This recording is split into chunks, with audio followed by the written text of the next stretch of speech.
Herkese merhaba. Şimdi ayıcığımızın bedenini bitirmiştik hatırlarsanız. Şimdi bugün de kafa yapımını anlatacağız.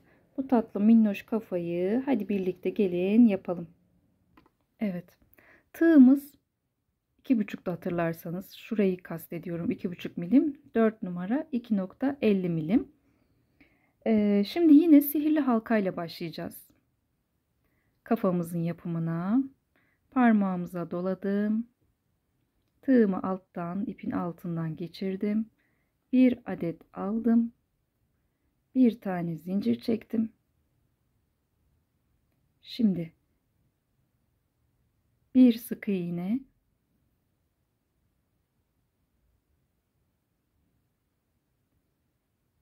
iki sık iğne, 3, 4, 5 ve 6. Birlikte sayalım. 2, 4, 6.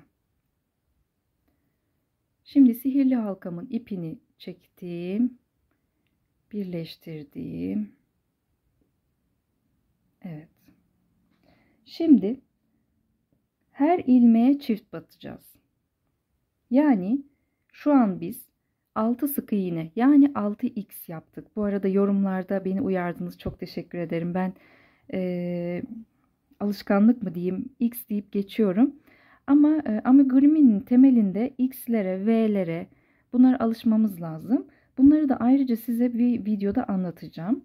Şimdi 6 sık iğne yani 1x, 2x, 3x, 4x, 5x, 6x yaptım. Bu sık iğne demek. Her ilmeğe tek batmak demek. X demek. Şimdi her ilmeğe çift batacağız. Yani 12x yapacağız. Bir buraya çift, buraya çift. Birlikte biraz yapalım. Karşıya hemen batalım. Ben çok sıkı ören biriyim. Siz benim gibi sıkı örmenize gerek yok. Daha bol, daha rahat örebilirsiniz. Evet. Bir ilmeğe çift battım, 2 ettim. Şimdi 3, yine aynı ilmeğe batacağım. 4. Bunu sıra sonuna kadar yapacağız. 4. Şimdi tekrar 5. Aynı ilmeğe tekrar battım. 6. Bir yandakine 7. Aynı ilmeğe tekrar battım. 8. Bir yandakine 9. Aynı ilmeğe tekrar battım. 10. Bir yandakine 11. Aynı ilmeğe tekrar battım. 12. Şimdi kendimize bir ilmek belirleyici yapalım farklı ipten. Dilerseniz şu şekilde ilmek belirleyiciler de var. Bunları da kullanabilirsiniz. Size nasıl kullanıldığını göstereyim. Ama ben ip daha kolayıma geliyor. Şimdi 12 tane sık iğnemizi yaptık. Hemen bir yandakine takıyoruz ayrıcımızı. Şu şekilde. Ama yani yeni başlayanlar için mesela bunu bir üst sıraya geçirken ya da buraya geçerken çok zorlanırsınız. Bence ip koymak daha mantıklı. Ben bunu çıkarıyorum. İpimle devam edeceğim. Benim artık ip kutum var bu şekilde. Bunlardan yararlanıyorum. Turuncu ile yapalım bu sefer de. Evet, bunu bir atalım. Tekrar söylüyorum. 12 tane sık iğne yaptık. Hemen dibine ipimi yerleştiriyorum. Şu şekilde. Bakın iki taraftan da şöyle tuttum, eşitledim. Şu şekilde tutalım. Şimdi 3. sıramıza geçiyoruz. 1x, 1v yani bir sık iğne, bir yanındakine de çift batma yapacağız. Bir sık iğne, bir çift sık iğne. Şimdi ben bir tanesini göstereyim. Bir sık iğne, bir yandakine bir arttırma. Evet. Bu şekilde sıra sonuna kadar, turuncumuza gelene kadar devam edeceğiz. Yani 6 kere tekrarlayacağız. 1x, 1 artır. Bir sık iğne, bir artır. Bir sık iğne, bir artır. Bir sık iğne, bir yandakine bir arttırma. Mecburen bunları durdurup bitirip kesiyorum. Çünkü videonun süresi uzun olursa yüklemek de sıkıntı oluyor. Devam edelim. Turuncuya gelene kadar 1x 1 artır yapmaya devam edelim. Sonuncuyu yine birlikte yapalım istedim. Bir tane sık iğne yani 1x, bir tane arttırma. Bir ilmeğe çift batma. Evet. Sıramızın sonu burası arkadaşlar. Bunu geçmiyoruz. Yani turuncuyu geçmeyin. Bu şekilde. 1, 2, 3. sıramızı yaptım. Şimdi 2x 1 artır yapacağız. Yani 2 sık iğne tek batacağız. Bir tane arttıracağız. Yine sıra sonuna kadar 6 kere bu işlemi tekrarlayıp buluşalım. Evet. 2x 1 artır yaptık. Şimdi 24 tane x yani 24 tane sık iğne yapmış olduk. 24 tane her ilmeğe bir iki tek bir çift yaptık. Şimdi 5. sıramızdayız. Sayalım. 1 2 3 4. 4. sıramızı 2 tek bir çift yaptık. 5. sıramızda 3 tek bir çift yapacağız. Hadi bir tanesini birlikte yapalım. 1 2 tek, 3 tek ve aynı ilmeğe çift batıyoruz. Evet. 3 tek bir çift yaparak sıra sonuna kadar gelelim. Burada buluşalım. 6 kere tekrarlamış olacağız. Evet. Sıramızın sonuna geldik. 3x 1 artır yapmıştık. Yani 3 tek bir çift battık. Şimdi 6. sıramızdayız. 5. sıramız bitti. 6. sıramızda 4 tek bir arttırma yapacağız. Yani 4x 1 arttırma. Sıra sonunda buluşalım. 6 kere tekrarlayacağız. Son sıramızı birlikte yapalım. 1 2 3 4 tane tek battım. Sonuncuya çift batıyorum.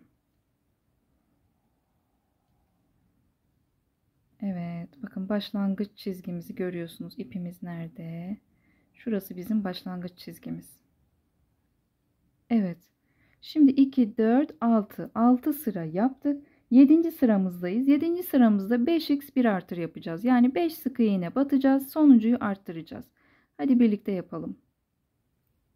1 2 3 4 ve 5. Sonuncuya geldim. Bakın. Arttırma çizgilerimiz nasıl belli? Sonucuya geldiğinizi buradan da anlayabilirsiniz. Bir tane arttırıyorum. 5x bir artırma yaptım. Sıra sonuna kadar buraya gelene kadar aynı işlemi yapalım. 6 kere tekrarlamış olacağız. Evet, 5x bir artırmamızı da yaptık. 2 4 6 7. sıramızı tamamladık. 8. sıramızda yine 6x bir artır yapacağız. 6 tane sık iğneyi hadi birlikte yapalım. 1 yapamadım. 2 3 4 5 6 sık iğne yaptım. Sıramın sonuna bakın arttırma çizgime geldim. Bir tane arttırdım. Sıra sonuna kadar 6 kere olacak şekilde bakın bu çizgime gelene kadar 6x bir artır yapın buluşalım. Evet. 2 4 6 8. sıramızda 6x bir artır yaptık. Şimdi 7. sıramız pardon 9. sıramızda 7x bir artır yapacağız. Arkadaşlar bu şekilde yani şöyle bir arttırmamız olacak. 7x bir artır, 8x bir artır, 9x bir artır, 10x bir artır, 11x bir artır, 12x bir artır. Bu şekilde 12x bir artıra kadar geleceğiz. Eğer bilenler hızlıca 12x bir artırıncı sıraya gelsinler. Yani 14. sıraya kadar bu şekilde her sırada arttırma yaparak gelsinler. Ben bilmeyenler için tek tek gideceğim. Şu an dediğim gibi 2, 4, 6, 8. sıramızı bitirdik. 9. sıramızda ise 7x bir artır yapacağız. 7 tek bir artır yapıp buluşalım. Evet. 7x bir artır yaptık. 2, 4, 6, 8, 9. sıramızı tamamladık. Şimdi 10. sıramızda 8x bir artır yapalım. 8 tane tek son sıraya geldim. Artırma yaptım. Sıra sonunda buluşalım. 6 kere 8x 1 artır. 8 sık iğne, 1 çift batma. Evet, 8x1 artırmamızı da yaptık. Sıramızı sayalım. 1, 2, 3, 4, 5, 6, 7, 8, 9, 10. 10 sıra yaptık. Şimdi 11. sıramızda da 9 sık iğne 1 artırma yapacağız. Yine 9 tane tek batacağız. Son sıramıza gelince çift batacağız. Sıra sonunda buluşalım. Evet. Şimdi arkadaşlar beraber sayalım. 2, 4, 6, 8, 10, 11. 11. sıramızı tamamladık. 9x1 artır yaptık. Şimdi 12. sıramızda ise 10x1 artır yapalım. 10 tane tek batalım. Sıranın sonunda bir tane arttıralım. Buraya gelene kadar buluşalım. Evet. Sayalım. 2, 4, 6, 8, 10, 12. 12. sıramızı 10x1 artır şeklinde tamamladık. 72 tane sık iğne elde ettik. Siz de sayın. Şimdi 13. sıramızda 11x1 artır yapacağız. 6 kere tekrarlayacağız. 11 tane tek batacağız. Sıra sonuna çift batacağız. Hadi buluşalım sıra sonunda. Evet. 2, 4, 6, 8, 10, 12, 13. sıramızı yaptık arkadaşlar. 11x1 artır şeklinde. Şimdi son artırmamızı yapıyoruz. 12x1 artır. Yani 12 tane tek batacağız. Sıramızın sonuna gelince bir tane arttıracağız. Bakın nasıl büyüyor kafamız gitgide. Son artırmamızı, büyümemizi de yapalım. Tekrar buluşalım. Evet arkadaşlar 12x bir artırmamızı yaptık. 12 sık iğne bir artırma yaptık. Buradan bu yuvarlağımızda şu anda 84 tane sık iğne olmuş olması lazım. Sizin de aynı şekilde olmuş olması lazım. Şimdi 2, 4, 6, 8, 10, 12, 14. sıramızı yaptık.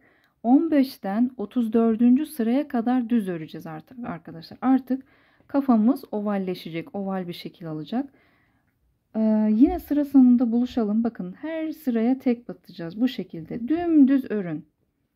Çift batma falan yok. Her sıraya dümdüz sık iğne yapacağız. Şu an dediğim gibi 14. sıradayız. Siz 34 olana kadar bayağı bir öreceğiz. Yani 34. sıraya kadar gelin ve beni bekleyin lütfen. 34 sıra.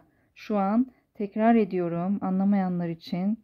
Şu an 14. sıradayız. Buradan sayın. Bakın birlikte sayalım. 1, 2, 3, 4, 5, 6, 7, 8, 9, 10, 11, 12, 13, 14.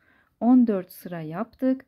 Bu sıra şu şekilde dümdüz örerek hadi bakalım 34. sıraya kadar getirin. Buradan tek tek sayın. 34 olduğunda bırakın.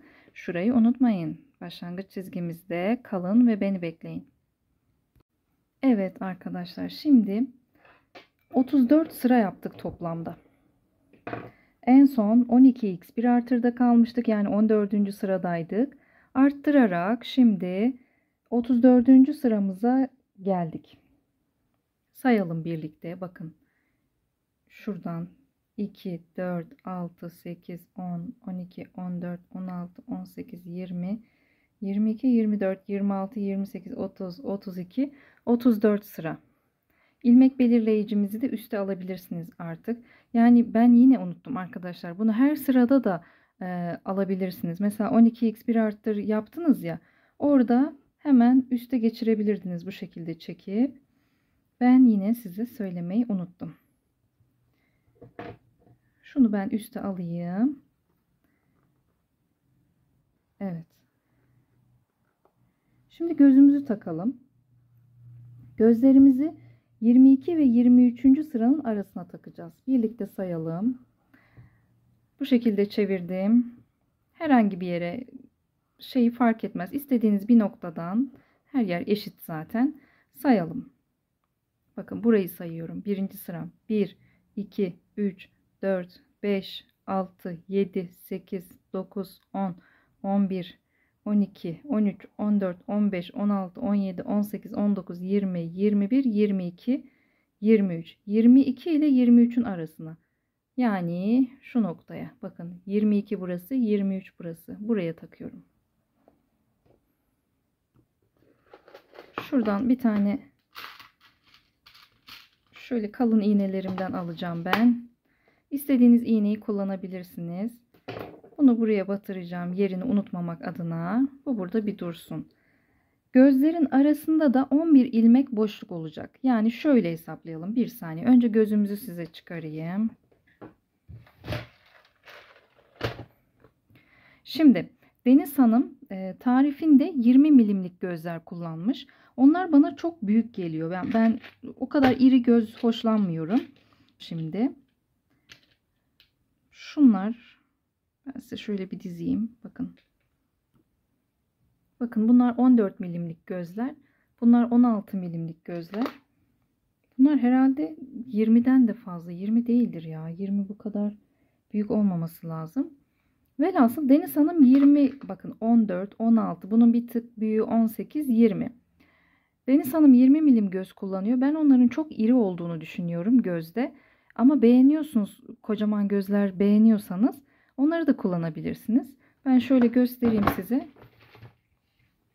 Bakın burada kullandıklarım da yine 14 milim gözler. Ben daha yakıştırıyorum bu şekilde. Zaten yeterince iri. Söylediğim gibi 16 milim göz de yakışıyor ama 14 milimi tercih ediyorum. Bu tamamen sizin tercihinize kalmış. 16 milim de güzel oluyor, 18 milim de. Yani siz bu Instagram'a diyez yapıp amigurumi koca ayı yazdığınızda çıkan ürünlere bir bakın. Deniz Hanım'ın sayfasına da bakın. Hangisi hoşunuza giderse benim sayfamda kullandıklarıma da bakın. Ben genelde 14 ve 16 milim kullanıyorum. Göz bilginiz olsun. Şimdi ilk yerimi belirlemiştim. Arada 11 tane boşluk olacak. O 11 tane boşluğu da şu şekilde belirliyoruz. Bakın. Gözü taktıktan sonra arada 11 tane sık iğne boşluk kalacak. Çünkü mesela şey diyorlar, tamam 11 sık iğne boşluk. Siz buraları hesap etmeden 11 sık iğne takıyorsunuz. Bu sefer aralık çok geniş oluyor ya da çok dar oluyor. Bakın şöyle iki gözü taktım, bir sayalım. 1, 2, 3, 4, 5, 6, 7, 8, 9, 10, 11. Gördünüz mü? 11 sık iğne boşluğu bırakıyoruz. Gözleri şimdi şöyle sayalım. Birinci gözümü taktım. 1, 2, 3, 4, 5, 6, 7, 8, 9, 10, 11, 12, 13, 14.'ye takıyorum sonrakini. Gördünüz mü? Bu gözü taktınız ya. Sayıyorum. Bu gözü taktığınız yerden sonra 1, 2, 3, 4, 5, 6, 7, 8, 9, 10, 11, 12, 13, 14. deliğe diğer gözümüzü takıyoruz. Bunları taktıktan sonra aradaki boşluklar 11 sık iğne olacak. Sanırım anlaşıldı. Şimdi artık gözlerimizi kilitleyebiliriz. Yer anlaşıldıysa. Arada 1, 2, 3, 4, 5, 6, 7, 8, 9, 10, 11 tane boşluk bıraktınız. Ters çevirdim. Gözümüzü, kilit gözlerimizi kapatalım. Bakın bir çıkıntısı var. Şöyle göstereyim. Çıkıntısı dışa bakacak. Şu şekilde takıyorum. Diğerini de takalım. Bunlar her yerde satıyor. Tuhafiyelerde çok rahat bulabilirsiniz gözler. Bütün ip satan yerlerde var. Evet. Şimdi gözlerimizi taktık.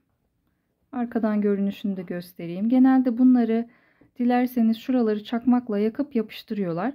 Ama ben denemedim. Deneyenler de tavsiye etmiyor. Kırıldığını söylüyor. Kırılıp burası çıkabiliyormuş. En güzel bu şekilde bence. Zaten güvenli, kilitli göz diye geçiyor. Kilidi yeterli. Ben bunun yani kendim de kendi çocuklarım da deniyorum. Çıktığını görmedim.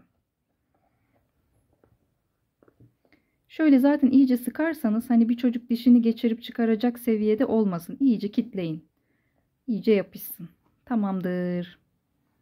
Şimdi ilmek belirleyicinizi üste taşıdınız. Ve 34 sıra yapmıştık. 35. sıramızdayız. Ben bir tane sık iğne yapmıştım. Şimdi azaltmalara geçiyoruz. 12 sık iğne bir azalt yapalım. Birlikte yapalım. Ben bir tane yapmıştım ilmek belirleyicimi takarken. 1, 2, 3, 4, 5, 6, 7, 8, 9, 10, 11, 12. 12 tane sık iğne yaptım. Yani 12x yaptım. Şimdi bir tane azaltıyorum ve azaltmaları her zaman ön ilmeklerden yaptığımızı söylemiştim. Hepsini bir alırsanız yüzü yaralı yüz Scarface gibi olur. Aldım ve azalttım. Bu şekilde sıra sonuna kadar ilmek belirleyicimize kadar 12 sık iğne bir azaltma yaparak sıramızı tamamlayalım. Şu an bir tane yaptım. 5 tane daha yapacaksınız. 6 olacak. Evet. Şimdi 11x bir azalt yapacağız. İlmek belirleyicimize geldik. 1, 2, 3, 4, 5, 6, 7, 8, 9, 10, 11. Bir tane azaltma yapıyorum. Ve sıra sonuna kadar bir tane azaltma yaptım. 5 tane daha yapıyorum. 11 sık iğne bir azalt. Turuncu ipliğimize gelene kadar yapalım. Evet. Şimdi 11x bir azaltmamızı yaptık. 72 tane sık iğneye azaltmış olduk. İlmek belirleyicimizi her sırada bir üste taşıyın arkadaşlar. Ben unutuyorum alıştığım için. Siz unutmayın. Evet, 36. sıramızdayız. 11x bir azaltımızı yaptık. Şimdi 10x bir azalt yapacağız. Fakat bu 10x bir azaltı farklı bir şekilde yapacağız. Çünkü ayıcığımızın yüzünde skarlar oluşsun istemiyorum. Bak burada azaltmalar olmuş ama hiç anlayamazsınız nereden azalttığımı. Dolayısıyla bu da bir tekniktir. Ben bu tekniği öğrenmek için herhalde 2-3 yılımı harcamışımdır. Hangi workshop'a katılsam, hangi YouTube kanalını izlesem vesaire. Adam tarif veriyor, ücretsiz tarif veriyor. Onun ördüğü pürüzsüz, aynı tarifle ben örüyorum. Benim ayıcımın yüzü pütürlü, işte ne bileyim hani belli oluyor eksiltmelerim falan. Velhasıl formülü bunlarmış arkadaşlar. Şimdi size ikinci bir sır paylaşıyorum. Şimdi evet 11x bir azaltımızı yaptık. Şimdi hadi belin birlikte 5x yapacağız. 1, 2, 3, 4, 5. Yani azaltmalarımızı arka arkaya yapmayacağız. Azaltmalarımızı arka arkaya yapmadığımızda yüzümüz pürüzsüz oluyor arkadaşlar. Yanakları pürüzsüz oluyor. 5x yaptınız. Şimdi bir azalt 10x yapacağız. Bunu 5 kere tekrarlayacağız. Bir tane azaltıyorum. Bakın. 10x yapıyorum. 1, 2, 3, 4, 5, 6, 7, 8, 9 ve 10. Bakın bir tane yaptım. Bir azalt 10x. Şimdi 4 tane kaldı. 4 tane daha yapın buluşalım. Bir azalt 10x yani 10 sık iğne yapıyoruz. Evet. 5 kere bir azalt 10x yaptınız. Şu an sıramız hala bitmedi. Şimdi tekrar bir azalt 10x yaptık ya 5 kere. Tekrar bir azalt yapıyoruz. Bir tane azalttım. 5 tane sık iğne yapıyorum. 1, 2, 3, 4, 5. Şimdi bir üst sıramdayım. 9 sık iğne bir azalt yapacağım. İlmek belirleyicimi bir üste taşıdım. 9 sık iğne bir azaltı aynı şekilde yapacağız. Yani 6 kere arka arkaya tekrarlayacağız. 9 sık iğne bir azalt. Sıra sonunda buluşalım. Bunu yapmayı biliyorsunuz. 9 sık iğne, bir azalt yapıp sıra sonunda buluşalım. 9 yaptım. Sıra sonuna geldim. Bir tane ön ilmeklerden alarak azalttım. Evet. 9x bir azalt yaptık. Yani 60 tane sık iğnemiz kaldı. Şimdi 8x bir azalta geçiyoruz. Yani 39. sıradayız şu anda. 39. sırayı yapacağız. Yine burayı farklı yapacağız. Şimdi 4 tane sık iğne yapalım. 1 2 3 4. Şimdi 5 kere bir azalt 8x yapacağız. Bir tanesini birlikte yapalım. Bir tane azalttım. 1 2 3 4 5 6 7 8. Bir azalt 8x yaptım bir tane. Şimdi 4 tane daha yapacağız. 5 taneye tamamlayalım. Sıra sonunda buluşalım. Evet, 6 kere bir azalt 8x yaptık. Şimdi sıramızın sonuna yaklaştık. Şimdi ise bir azalt yapıyoruz. Ve 4 tane sık iğne. 1 2 3 pardon 3 ve 4. Sıramızın sonuna geldim. İlmeğimi bir üste taşıdım. İpliğimi pardon. Ve arkadaşlar 39. sırayı yaptık. Şimdi 40. sırada 7x bir azalt yapacağız 6 kere. Bunu normal bir şekilde yapacağız yine.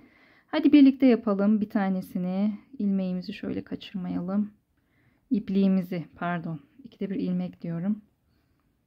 1 2 3.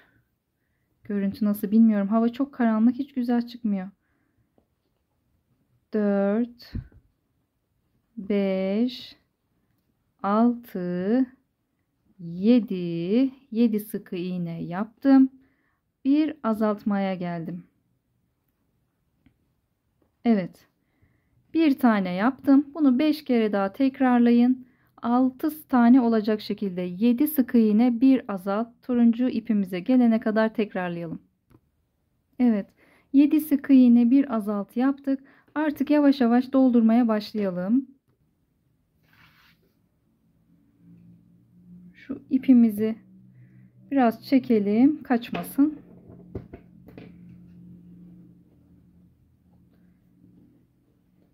Elinizden geldiğince fazlaca doldurun. Yüz şekillendirmesini en son yaparız. Yani şekillendirme derken elyafın şeklini verme. Yani elyafı doldurmak bile o kadar önemli ki. Bu arada kaburgamı incitmişim. Şunu doldururken bile canım acıyor. Benim artık kronik hale geldi sağ kaburgam. Sürekli acıyor. Doktora gittim, röntgen çekindim. Hiç ne olduğunu bilmiyorum yani. Evet. Biraz daha dolduralım. Şu kafanın şuraları iyice gelsin. Parmağınızla iyice şuralar şekil alsın arkadaşlar. Oval bir şekil alsın. Bunu iyi doldurun. Sonrasında şuralar boşluk kalsın, sıkıntı değil. Buraları sonradan dolduracağız. Önemli olan tepe noktamız şeklini alsın. Evet, hadi biraz daha örelim. 7x bir azalt yapmıştık 40. sıramızda. Şimdi 6x bir azalt yapacağız birlikte. Şimdi 3x yapalım arkadaşlar. 3 tane sık iğne. 1 2. Artık elde tutmakta, kameraya tutmakta zorlanıyorum. 3. 3 tane sık iğnemi yaptım. Şimdi bir azalt 6x yapacağız yine 5 kere. Bir tanesini birlikte yapalım. Bir tane azalttım. Ve 5x yaptım. 5 tane sık iğne. 1 2 3 4 5. Bu arada sık iğne X diyorum ama bu evrensel bir şey. Bunu artık bilmeniz lazım. Çünkü uluslararası, yani Rusça'da da, Amerika'da da, Korece'de de, Japonca'da da bu X diye anlatılıyor. X şeklinde sık iğne. Evet. Bir tane yaptım. Sıra sonuna kadar yine 5x bir azalt yapmaya devam edelim. Ben bir tane yaptım. 4 tane daha kaldı. Pardon, yanlış mı söyledim? Bir azalt 6x yapıyoruz arkadaşlar. 5 tane bir azalt 6x yapıyoruz. Ben bir tane yaptım. Geriye 4 tane kaldı. Evet, 5 kere bir azalt 6x yaptım. Sıra sonuna geldim, yaklaştım. Şimdi bir azalt 3x yapacağım. Ön ilmeklerden bir tane azalttım. 1 2 3 yaptım ve sıra sonuna geldim. İlmeğimi bir üst sıraya geçirdim. Şimdi arkadaşlar 41'i yapmış olduk. Şimdi 42'de 5x bir azalt yapacağız. 6 kere 5x bir azalt. Bunu sıra sonuna kadar yapalım. 5 sık iğne bir azalt yapıyoruz. Turuncu ipimize gelene kadar. Sıra sonunda buluşalım. Evet, şimdi 5x bir azalt yaptık. 36 tane sık iğnemiz kaldı. Bir sıra daha yapacağız. 4x bir azalt. Sonrasında ipimizi keseceğiz. Dilerseniz biraz daha dolduralım. Güzel şekil verelim. Şu ipimizi kaçırmayalım doldururken. Biraz daha doldurdum. İpimi kestikten sonra biraz daha elyaf doldurup yanaklarını birlikte şişkinleştirelim. Şimdi 4x bir azalt yapacağız. Sıra sonuna kadar aynı. Burası dikiş yerimiz olacağı için burada gizlemeye gerek yok. 4x bir azalt sıra sonuna kadar aynı şekilde 6 kere tekrarlayalım. Evet, sıra sonuna kadar 4x bir azalt yaptık. Son haliyle 30 tane sık iğnemiz kaldı. Şimdi artık ipimizi keseceğiz. İlmek birleştirme yapıyorum. Üzerine almadan ilmeğimi diğer ilmeğimden geçirdim. Bir tane zincir çektim. Burada ipimizi uzun bırakın. Bu dikiş ipimiz olacak. Boyunu dikmek için kullanacağız. Şu şekilde, şu kadar yeter diye düşünüyorum. Çektim. Evet. Kafamız bitti arkadaşlar. Şimdi biraz daha elyaf alacağım. Bakın, yanaklarını şöyle iki parmağınızla bunları tombiş tombiş yanaklar yapalım. Yanaklara daha fazla doldurun. Alt kısımlara, yani şu iki gözün altına elyafınızı şöyle gerdirin. Şu parmaklarınız buradan çıksın. Tombiş yanaklı olursa ayıcığımız daha tatlı oluyor. Dümdüz doldurursanız şekilsiz oluyor bence. Evet.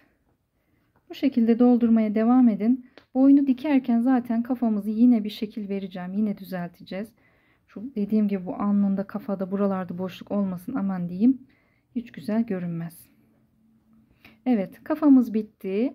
Bir sonraki videomuzda kulak, kuyruk ve burnunu yapacağız birlikte.